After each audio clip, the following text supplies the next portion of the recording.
Muy buenos días al país, agradecido de su sintonía los domingos a esta hora de la mañana por Color Visión y nuestro canal de YouTube. Otros buenos días. Buenos días, doctor. ¿Cómo se siente? Muy bien, muy Sí, bien. sí. Escuchó el discurso del presidente, rendición de cuentas. Sí, claro, fue muy bueno, tiene mucha lectura ese Sí, discurso. mucha lectura, sí, un tremendo discurso, un Sí, discurso muy bien, de rendición doctor. de cuentas, un discurso político, pero además se definieron las alianzas ya esta Claro que semana sí. y el tema de Haití parece que comienza a caminar. El Exacto, CARICOM parece que está empujando lo que se correcto. necesita para que se acompañe a Haití en la búsqueda de una solución. Nos vamos a la semana 360 y regresamos en unos minutos.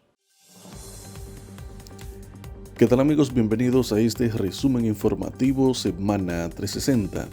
La Junta Central Electoral presentó el jueves el padrón electoral con los datos de los ciudadanos hábiles para votar en las elecciones presidenciales y congresuales de mayo próximo. El padrón general consta de 8.1 millones de votantes, de estos 7.2 millones pertenecen a los electores con residencia en la República Dominicana y 863.785 al exterior. Los datos ofrecidos por el organismo electoral señalan que el padrón está compuesto por 3.9 millones de mujeres que corresponden al 49% y 4.1 millones de hombres que en porcentaje corresponde al 51%. Para las elecciones presidenciales y congresuales del próximo domingo 19 de mayo, los partidos políticos acordaron pactos de alianzas que les garanticen alcanzar una curul en el Congreso Nacional. El Partido Revolucionario Moderno, bajo el acuerdo RD Avanza, pactó con 22 partidos emergentes para las próximas elecciones. Por otro lado, están los partidos de la Liberación Dominicana, Fuerza del Pueblo y Revolucionario Dominicano, entre otros, de categoría menor, que concurren juntos en la denominada Alianza Rescate RD. A nivel presidencial, sus candidatos son Abel Martínez, Leonel Fernández y Miguel Vargas Maldonado. El ministro de Salud Pública, Víctor Atala, se reunió con Alba María Ropero Álvarez, representante de la Organización Panamericana de la Salud para la República Dominicana, con el fin de coordinar y desarrollar un plan estratégico para prevención y control del dengue.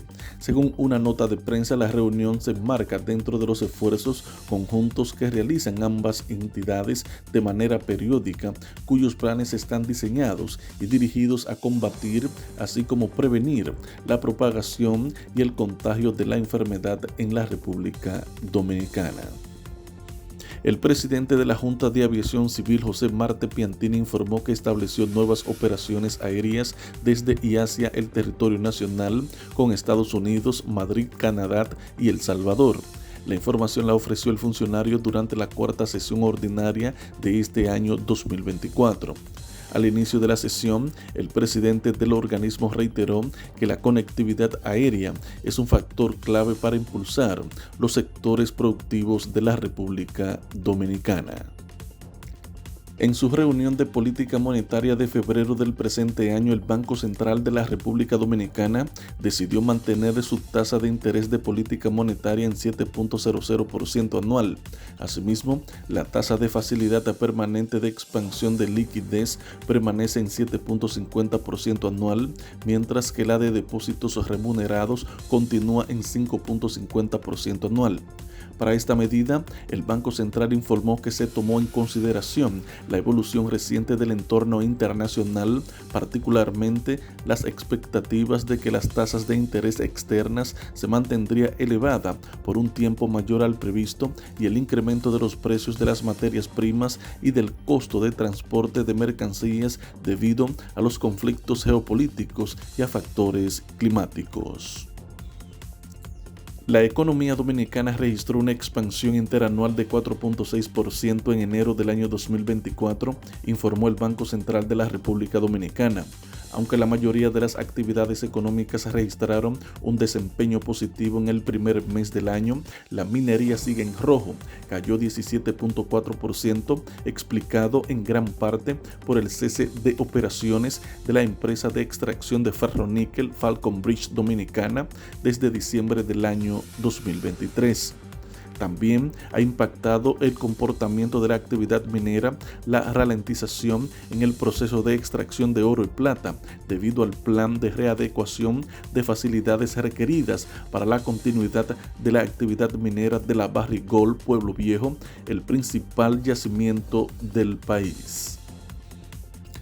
En el ámbito internacional, al menos 5 países han confirmado hasta ahora su participación en la futura misión liderada por Kenia y respaldada por la ONU para reforzar la seguridad en Haití ante la escalada de violencia, afirmó el portavoz del jefe del organismo.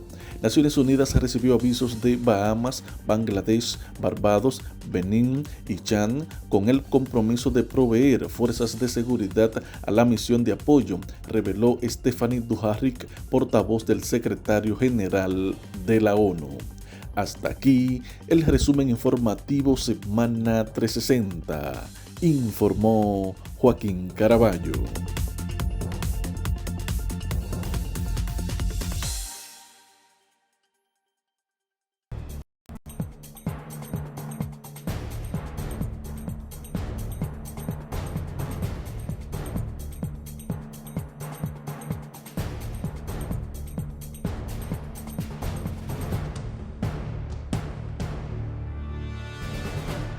Esta ha sido una semana muy interesante en términos noticiosos porque el presidente de la República rindió sus memorias, ¿verdad? La última de sus memorias como presidente en este cuatrenio, ¿verdad? El cuatrenio 2020-2024, porque sabemos que el presidente está buscando la reelección presidencial y que si gana, pues podrá rendir memorias por 4 años más, pero esta vez el presidente hizo un discurso extenso de 2 horas, hizo un recorrido por todo lo que ha sido su gestión de gobierno y regular que establece la condición que usted tiene que rendir las memorias del año que ha concluido, pero él aprovechó, y era lógico porque es un presidente que está buscando la reelección, aprovechó y rindió cuentas de todo lo que ha hecho como presidente desde que se juramentó en el 20 hasta ahora.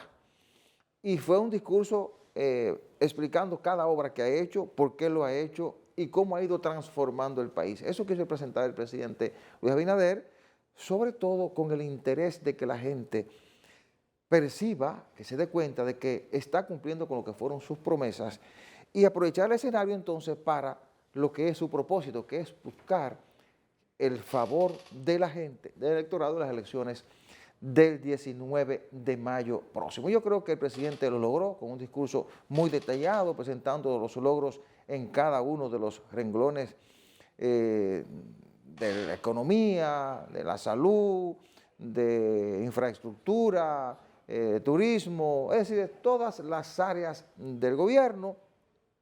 Y además de eso, dijo que República Dominicana es un país totalmente diferente, sin dejar de darle su golpecito a la oposición, cuando dijo que esta vez, en un año preelectoral, el déficit fue de un 3%, que lo redujo, el déficit fiscal, que en lo que va de año ha sido de un 0.3% y que hace el compromiso de que el déficit fiscal no se va a incrementar, que estará dentro de los parámetros establecidos, contrario, decía el presidente, a lo que ocurrió en el 2012, que el déficit fue de 6.6, atacando ahí a Leonel Fernández, que es su contendor en estas elecciones de octubre. Mire, contrario al discurso opositor que ellos planteaban, ¿verdad?, que iba a ser utilizado como un escenario para lanzar su actividad reeleccionista, fue todo lo contrario. Se dedicó el presidente a cumplir con un mandato constitucional, que es la rendición de cuentas, pero sutilmente y con un lenguaje Él sacó su provecho político, claro, exacto. claro. Lo que demuestra que estas personas que están en el gobierno actual, en esta etapa de la República, saben muy bien lo que están haciendo. No, pero cuando el presidente dijo a usted, por ejemplo, el gobierno, el país de hoy, Claro.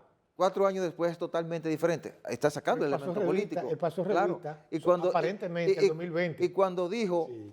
en el 2012, Correcto. el déficit lo llevaron a 6.3 y desguañangaron la economía, Imagínese. dándole un golpe a la oposición. Que Es usted un sabe elemento político, ¿Qué lógicamente. significa ese término en el lenguaje popular? Y es lógico que el presidente le sacara provecho, Claro que porque sí. el país estaba atento al discurso del presidente. Déjame aclararle esto. Es que el augusto recinto del Congreso Nacional siempre ha sido escenario no es el primer presidente que busca la reelección y utiliza ese augusto recinto para lanzar sus diatribas. Claro, claro. Balaguer lo hizo, lo hicieron otros. No, y que es un presidente en campaña.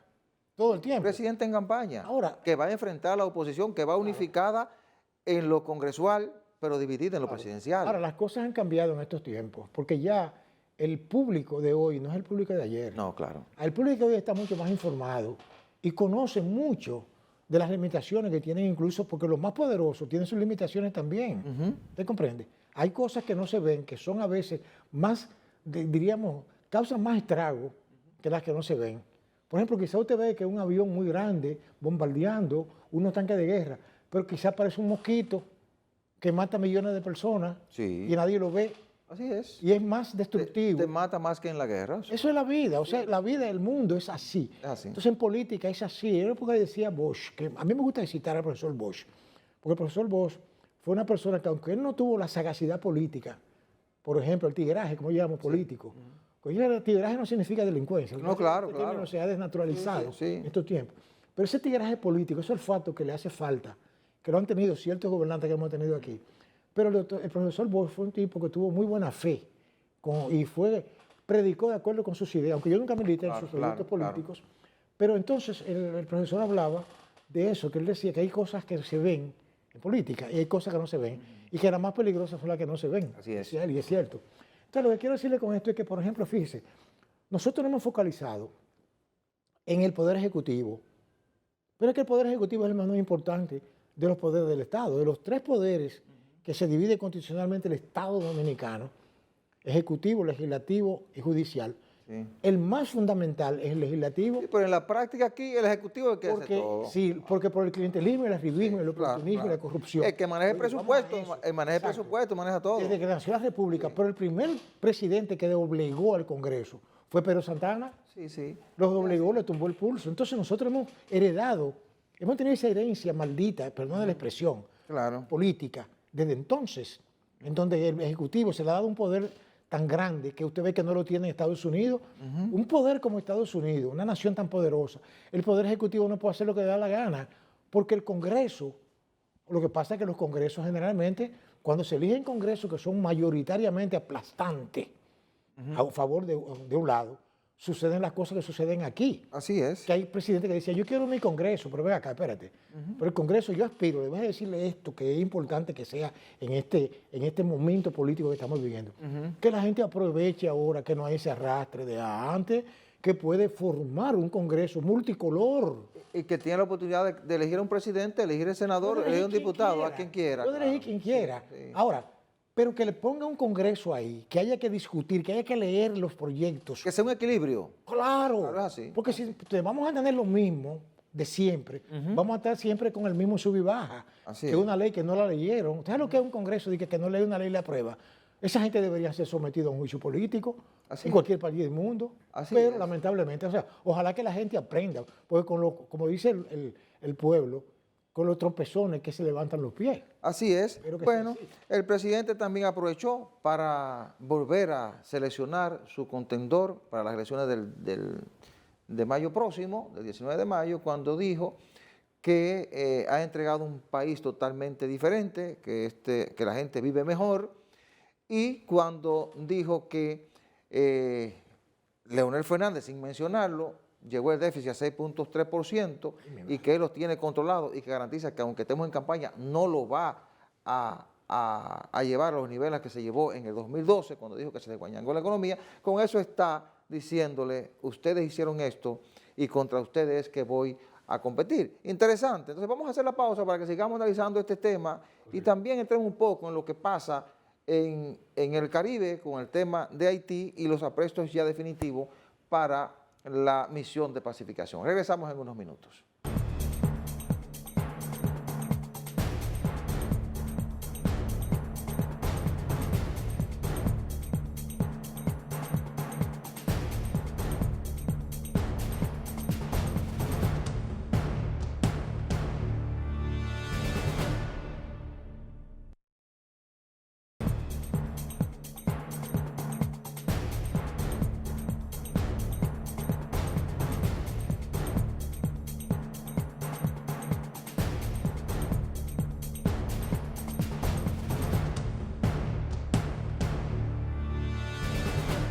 Bueno, esta semana también quedó definido todo con respecto a las candidaturas presidenciales y congresuales, con respecto a las alianzas.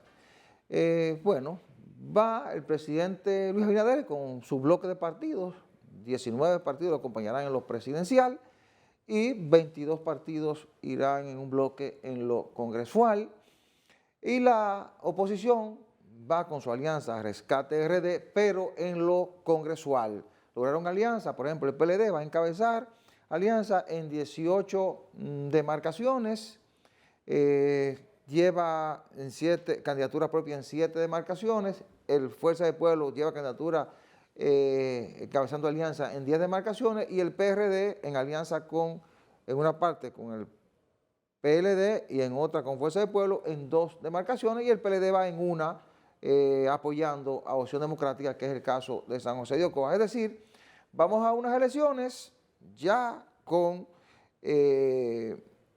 4 candidatos fuertes compitiendo, Luis Abinader por el PRM, Leonel Fernández por Fuerza del Pueblo, que es la persona que parece que Abinader insiste en que será su contendor, lo señala como su contendor principal, Abel Martínez por el PLD y Miguel Vargas por el PRD. Hay otros candidatos de partidos minoritarios como Virginia Antares de Opción Democrática, María Teresa Cabrera del partido Frente Amplio y Carlos Peña, el periodista Carlos Peña de Generación de Servidores, que también van en la competencia, pero con menos posibilidades. Es decir, que se define el panorama, doctor, de cara a mayo próximo.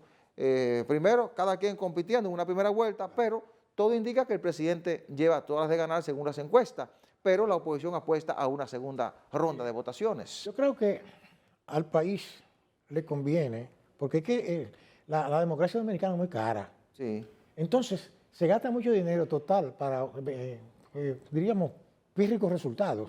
Ya. Lo de la segunda vuelta es un poco improbable, siempre lo he planteado aquí, porque es que la segunda vuelta se ven cuando hay una crisis política importante, como fue en el caso del 96, usted recuerda, Sí. porque no era con Boy Scout que se estaba compitiendo, era con patanas, ¿usted me está entendiendo? Era con locomotores de alto nivel. Sí. Estamos hablando de Balaguer, de Peña Gómez, usted comprende que eran 2 locomotoras de alto nivel que tuvo que intervenir el poder extranjero para cercenar, ¿verdad?, lo que sucedió, sea con fraude o no, que Balaguer tuvo que quitarle 2 años. Y entonces formar lo que se formó, y miren lo que terminó, que Balaguer decidió mejor apoyar en segunda vuelta a un archienemigo como era él. Es más, era todavía el PLD más enemigo de Balaguer que el PRD, por razones obvias. Ok. ¿Usted comprende? Eso es así. Sin embargo, miren lo que sucedió. Entonces, lo que quiero decirle es que ya es un poquito difícil, porque no ha vuelto a haber posibilidad de segunda vuelta aquí. Bueno, observe usted que en más de con, 20 años... y con el bloque de partidos que tiene Luis Abinader, en las elecciones municipales el PRM sacó 40% y pico y los afiliados le aportaron 12%, es decir, con eso sacó 60%. De algo deben servirle a uno los pequeños conocimientos de matemática que le dieron a uno en la escuela, porque por ejemplo, usted hace lo que se llama extrapolación. Pero nunca es descartable. No, no es cierto. A eso está apostando también la oposición. No, porque vamos hablando de la ley de las probabilidades, es cierto. Sí. Cualquier número puede ganar, pero usted apuesta y apuesta y apuesta y nunca se saca el loto. Entonces sucede que hay algún problema ahí. Sí, es Entonces, así. lo que quiero decirle es que, por ejemplo, habían políticos que hoy reniegan de sus declaraciones, que decían, los resultados de febrero son indicativos, diríamos, indestructibles de lo que sucederá en mayo. Sí. Sin embargo, si eso es así, porque fíjese lo que sucedió en el 2020, fue así, pero contrario a lo que esperaban aquellos. Ahora, vuelvo y les reitero, lo que sucedió ahora... No, en el 20 se dio eso mismo. Es decir, Claro. el que ganó en mayo, en febrero ganó en mayo pero también. no a favor de lo que le sucedió. Bueno, porque los otros no ganaron ni en febrero ni ganaron en Porque mayo. ahora no se puede subestimar lo que sucedió, Claro. ahora en febrero, porque resulta que hubo factores en febrero del 20 que crearon una gran abstención. Sí. Y Ahora provocaron una corrida. ¿Usted comprende? Provocaron Y una ahora corrida, lo hay. claro. Es decir, que en política nunca nada está de manera definitiva, ya, ¿verdad?, definido, la palabra correcta. Es así. Pero lo más probable, digo yo, por la ley de la probabilidad, es que suceda lo que uno sospecha que puede suceder. Así es. Bueno, la oposición va unificada en 25 de las 32 provincias y en el resto, en las otras 7, con van solos y otros con alianzas parciales. Es decir, han logrado una gran coalición opositora en lo congresual. En lo presidencial van separados apostando a una segunda vuelta. Nos vamos a la pausa y regresamos con el doctor Pedro Blandino, embajador de carrera y experto en política internacional. No se mueva que regresamos en unos segundos.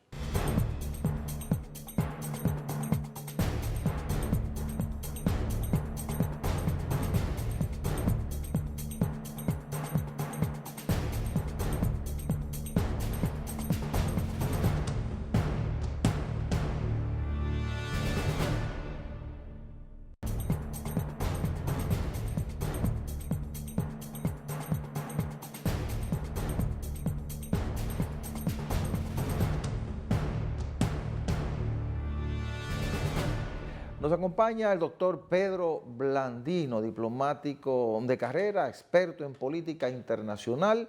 Hemos querido invitar al doctor Blandino para analizar cómo anda el mundo, sobre todo Medio Oriente, la Franja de Gaza, el conflicto Rusia-Ucrania y también lo que pasa en América Latina con Haití, el CARICOM que se reunió esta semana. Doctor, buenos días, bienvenido a Espejo 360. Cuéntenos. ¿Cómo observa usted el mundo, sobre todo lo que está pasando en el Medio Oriente, allá en la Franja de Gaza y lo que pasa entre Rusia y Ucrania? Cuéntenos. Bueno, en primer lugar, quiero darte las gracias por la invitación y deseo hacer un enfoque primero que yo entiendo que son los responsables de lo que está ocurriendo en el mundo, buscando posicionamiento y además apoderarse de un sinnúmero de temas para conveniencia de sus políticas y de su geopolítica. Fíjate, para mí es muy importante, voy a citar esto porque va a orientar mucho a los que tomen nota. En el año 2005 yo escribí un artículo en el periódico Hoy sobre la política internacional, sobre los globalistas, que son los que quieren dominar el mundo, el crecimiento humano, el crecimiento económico y además apoderarse de las economías más grandes del mundo, que son las informales. Entonces, por ejemplo, fíjate, en el año 70, las Naciones Unidas establece como política mundial un nuevo orden mundial mediante la resolución 3201 aprobada por todos los países. Usted sabe cómo ellos manejan eso. Después de 4 años que no da los resultados que esperaban el poder político mundial, los globalistas, presentan otra nueva idea, que es el nuevo orden económico. Lo señalan a sí mismos. En el 74. Sí. Resolución 3202 de las Naciones Unidas. Bueno, ahí se presenta un problema inclusive económico en Estados Unidos sobre la burbuja de bienes raíces y otros más, buscando salida y siguiendo sus ideas, sus ambiciones de expansión mundial, económica, comercial, poderío militar y todo, incluido en todas estas aspiraciones de los que dominan o quieren seguir dominando el mundo y sus pares, los globalistas. Bueno, esta le fracasa también, no obtiene los resultados, muy lento, y algunos tuvieron que aportar recursos propios para momentáneamente resolver la crisis mundial. Y entonces viene lo que se ha llamado el nuevo orden mundial, establecido en la cumbre del siglo XX de Naciones Unidas. Es la famosa sigla NON, Nuevo Orden Mundial. ¿Qué sucede? Muchas de las resoluciones que se presentaron en Naciones Unidas, que algunos países no la aceptaban porque chocaban con temas y economías y políticas internas de muchos de esos países. Y entonces vienen las reuniones de Davos, el Consejo de Seguridad de Naciones Unidas, y se hace una recopilación de casi todas estas propuestas, de estas resoluciones, tratando supuestamente de mejorar la calidad de vida, creación de empleo, toda esa retórica que usan para convencer a los jefes de Estado cuando lleguen a las reuniones de la Asamblea General de Naciones Unidas y que aprueban. Bueno, aquí ocurrió lo mismo. Convocan la cumbre del milenio. Okay. ¿Y qué presentan ahí? La famosa Agenda 2030. ¿Está en ejecución? Que está en ejecución, Claro. aprobada por todos los presidentes que fueron. Sí. Pero a raíz del primer año o algo así, comenzaron las críticas y a analizarse una serie de acciones que estaban en contra de la idiosincrasia de los países, las religiones, la LGTB, todos esos temas que se están discutiendo de manera individual de la Agenda 2030. Okay. 2030. A mí algunos amigos me han pedido, como yo tuve esos años en Naciones Unidas, que yo se lo sugerí. Vayan a la página de Naciones Unidas, tomen todas las agendas de esos años y ustedes pueden verlas, porque no es un secreto. Claro. Y ahí pueden analizar las resoluciones que son parte, que componen la Agenda 2030. De manera, pues, entonces yo pienso que mucho de lo que está ocurriendo últimamente ha sido así.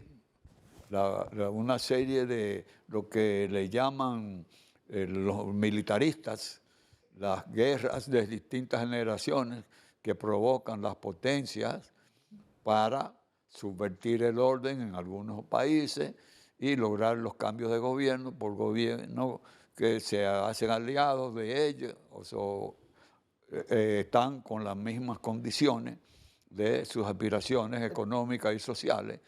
Y hay distintas generaciones en ese tipo de inconvenientes, todo este tipo de guerritas que no son guerras mundiales. Ajá. Y muchas de ellas no la llaman guerra. Fíjate que se tardaron mucho algunos líderes mundiales en calificar lo de Ucrania como guerra, porque realmente no es una guerra mundial. Es las diferencias que tiene Rusia al mando de Putin y Ucrania, pero eso viene desde hace muchos siglos con otros aspectos en el mundo moderno hoy en día. Y riquezas que ya no son las mismas que se procuraban en los años 40, 50, 60. Ahora hay mucha tecnología, ha cambiado, hay muchos minerales nuevos que se usan en esas tecnologías y entonces tenemos eso que está ocurriendo. Entonces, ¿cómo vincular eso de la Agenda 2030 con lo que pasa entre Rusia y Ucrania, con lo que está pasando ahora mismo en Franja de Gaza, entre Israel y Palestina, y lo que pasa en Irán y esa zona que siempre ha estado en guerra? Bueno, ¿Cómo vincular todo esto? Sí, todos sabemos que lo de Ucrania fue un gran país productor prácticamente de todo, de muchas mercancías y mucho material hacia Rusia. Durante muchos años, por un ejemplo, Rusia fue la primera potencia mundial que producía trigo. Sin embargo, la mayor parte de esa producción salía de Ucrania. Okay. Los combustibles de los vehículos que van al espacio ruso fueron científicos ucranianos. En ese momento, porque los rusos dicen que todos son rusos. Entonces, Ucrania es clave para Rusia. Sí, es clave. Además, está el famoso lago que está ahí cerca, donde está la reserva más grande del mundo de petróleo. Okay. Sí, que muchas de las ex colonias o ex países que estaban bajo el dominio de la Unión Soviética tienen bordes anexos a ese famoso lago. No voy a mencionarlo para evitar conflicto, ¿no? Entonces, también armamentos. En Ucrania se fabricaron muchos armamentos.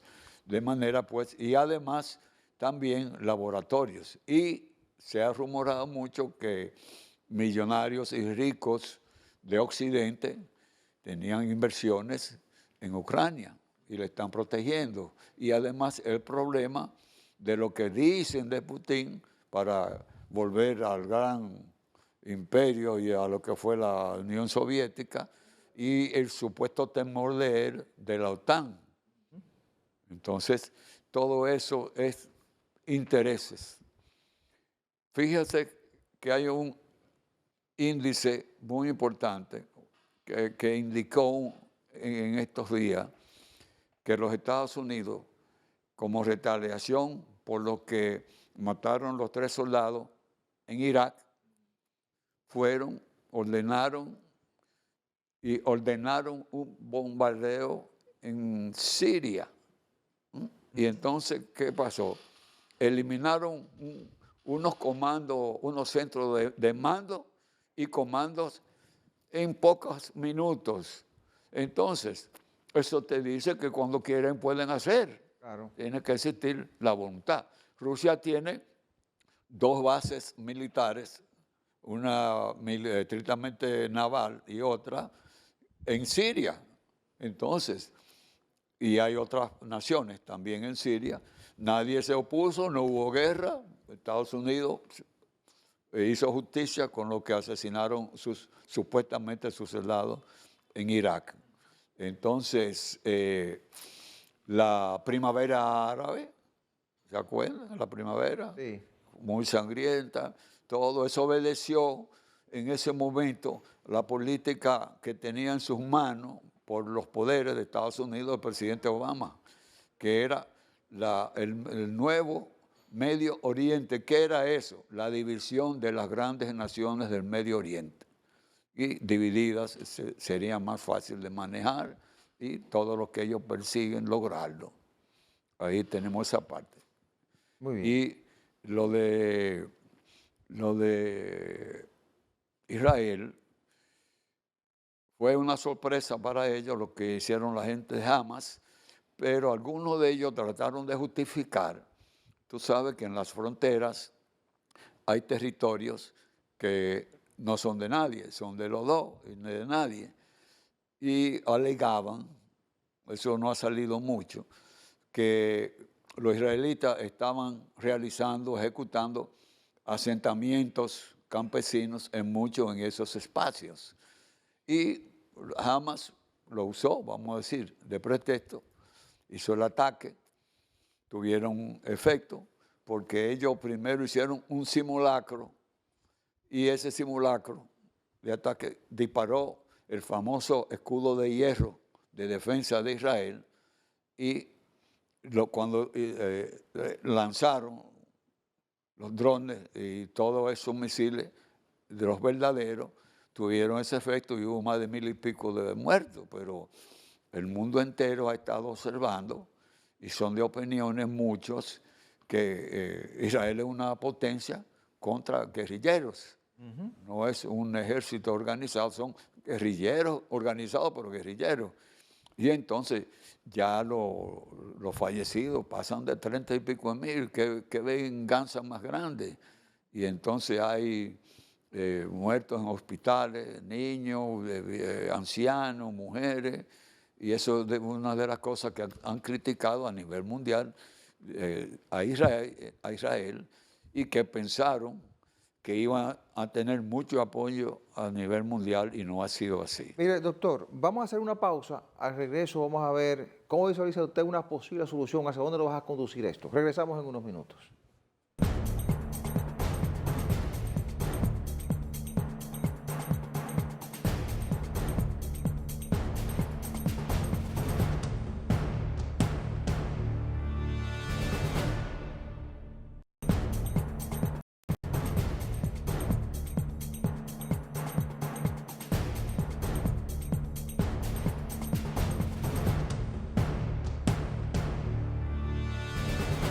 Continuamos esta interesante conversación con el doctor Pedro Blandino, diplomático de carrera y experto en política internacional. Doctor, ¿hacia dónde nos puede conducir esto que está pasando en Medio Oriente, en la Franja de Gaza, en Rusia, Ucrania? ¿Cuál sería la posible solución? ¿Visualiza usted como experto internacional algún tipo de solución a corto o mediano plazo? Bueno, fíjate, todo eso ha provocado un sinnúmero de naves de superficie, armadas, muy armadas, inclusive casi con los portaaviones que estaban en la zona, los tres, el Gerald Ford, el Vinson y el Eisenhower, son nucleares. Sí. Y entonces hay una gran cantidad de buques de guerra de distintos países navegando en las aguas, que la gran mayoría de ellas son rutas marítimas, están localizadas en algunos estrechos que conforman esas rutas marítimas. Resultado, alimentos carísimos. Han bajado la producción muchos porque tienen problemas con el embarque y los envíos, porque el comercio mundial se exporta, se envía en naves, la navegación marítima, el 96% de todo se envía por barco. ¿Y hay problemas en la zona? Y Claro. puede haber, si cualquiera de esos se equivoca, que no, uno de los grandes no le ha dicho, destruye esto, lo otro, una ruta, un estrecho, no. Pero si se equivoca y entonces bombardea, por ejemplo, uno de los grandes estrechos que están en esa zona, hay una crisis de combustible a nivel mundial, además el de alimentos. Los alimentos están carísimos en el mundo entero. Ahora mismo hay países en Europa que han subido el costo de los alimentos a un 70% en algunos. Si no hay una solución, ¿hacia dónde va el mundo? Bueno, no desgaste, porque los grandes saben que no puede haber tercera o cuarta mundial, aunque algunos han señalado esto que está ocurriendo como la tercera guerra mundial. No es mundial porque no está el mundo en guerra, pero la tercera o supuestamente la cuarta va a ser terrible, porque todo va a ser con armamentos modernos. No va a ser en el espacio nada más. Aquí es que está todo. Y con todas estas situaciones están buscando también posicionamiento en la tierra, que te va a poner una posición de ventaja también a nivel del espacio. Entonces, tiene que venir la paz. La paz tiene que venir y va a haber desgaste en algunas ocasiones de ella, porque los problemas que se han presentado ahora, al principio Rusia tenía problemas de abastecimiento, el otro también, el gran presidente que está resistiendo toda esa embestida de Rusia, ha tenido problemas de abastecimiento. Lo único que hay potencias que lo están ayudando, pero también esas potencias están fabricando, porque pueden caer y quedar desabastecidos. Así que yo creo que puede ser, porque ya esos globalistas, guerreristas y poderes fáticos, ¿verdad?, no pueden seguir en esas situaciones, porque ellos mismos están destruyendo las propias riquezas que ellos ambicionan para ellos. Entonces, tiene también esa teoría de los guerreristas: para que haya paz tiene que haber guerra, que se usó mucho esa retórica cuando la guerra, que no debo decirlo así, la guerra de Corea, sí, Corea del Norte y del Sur, se usó mucho.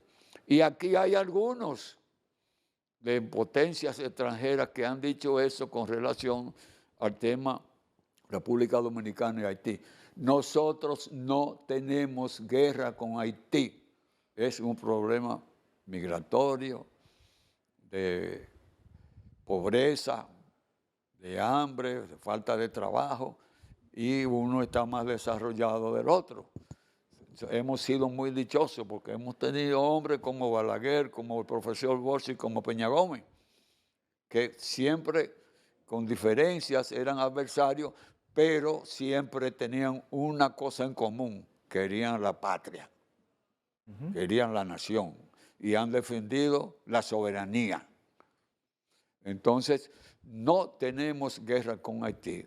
Ahora, mi opinión personal, porque tuve algo de experiencia cuando estuve en Naciones Unidas como embajador permanente, esa fue la misión, que dimos muchos vuelos, 2, 3 o 4 vuelos humanitarios con alimentos, porque si alimenta a la población, le quita el hambre, que es la principal arma que tienen las bandas, porque manejan dinero.